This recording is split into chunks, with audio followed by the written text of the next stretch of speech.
Sun. Tepangkeun nami simkuring Anisa Aulia Alhaq di kelas 10 IPS 4.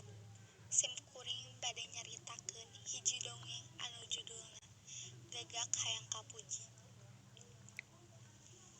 Kacaritakeun dina hiji poe aya gagak maling dendeng ti pamoean. Galebar hebar bari ngaheum-heum dendeng teh. Kana tangkal dadap sisi lembur. Kabenaran harita katanggeunan ku anjing anu kacida kabitaeunana da puguh eta kabeukina. Sabab kitu ku anjing disampeurkeun tapi saenggeus anjingna dihandapeun boro-boro ditanya teu direret-reret acan. Anjing mikir piakaleun supaya dendeng eta kapimilik ku manehna. Saenggeus anjing manggih, anjing ngomong, "Deuh, aya manuk alus-alus teuing, pamatukna panjang, bulu hideung teh meuni lemes kitu. Manuk naon nya eta ngaranna? Kawasna mah moal aya tandinganna dibandingkeun jeung cendrawasih ge moal eleh." Mitina mah di omongan anjing teh teu didenge, tapi saenggeus aya omongan moal eleh ku cendrawasih, gagak atoheun pisan. Manehna kungsi beja yen cendrawasih teh manuk panghadena, tapi ceuk anjing manehna moal eleh. Kitu nu matak manehna ngarasa ngeunah ku pamuji anjing.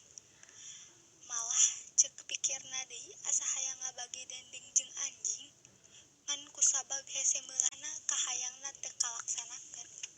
Anjing nempo beungeut gagak marah mei saenggeus dipuji ku manehna.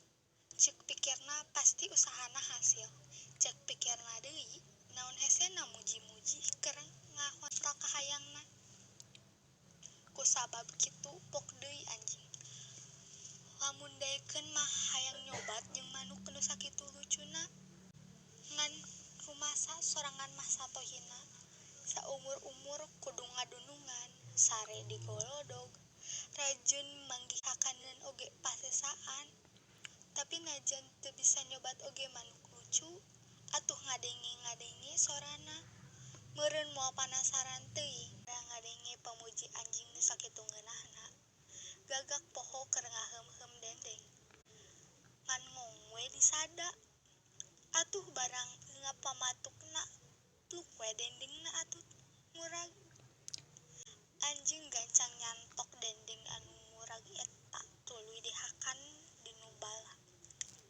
Gagak anu hanjakaleun mah teu tolih sababaraha jongjonan gagak teh cindeuk heula bari ngarasakeun teu ngeunahna ku kalakuan anjing. Manehna karek ngarti yen anjing muji bebeakan teh hayang dendeng anu keur diheum-heum ku manehna. Ti dinya mah geleber